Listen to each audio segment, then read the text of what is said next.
Hello guys, happy Saturday. So time now is 3:02 in the morning. So nandito pa kami ngayon sa labas. Ay, sa loob pala kami ngayon, no? So i-share ko lang sa inyo ngayon guys yung aming kaganapan.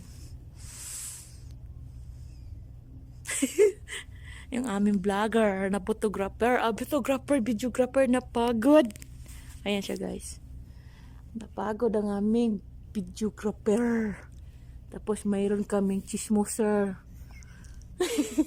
Walang alam sa mundo kundi yung napagod ang aming videographer.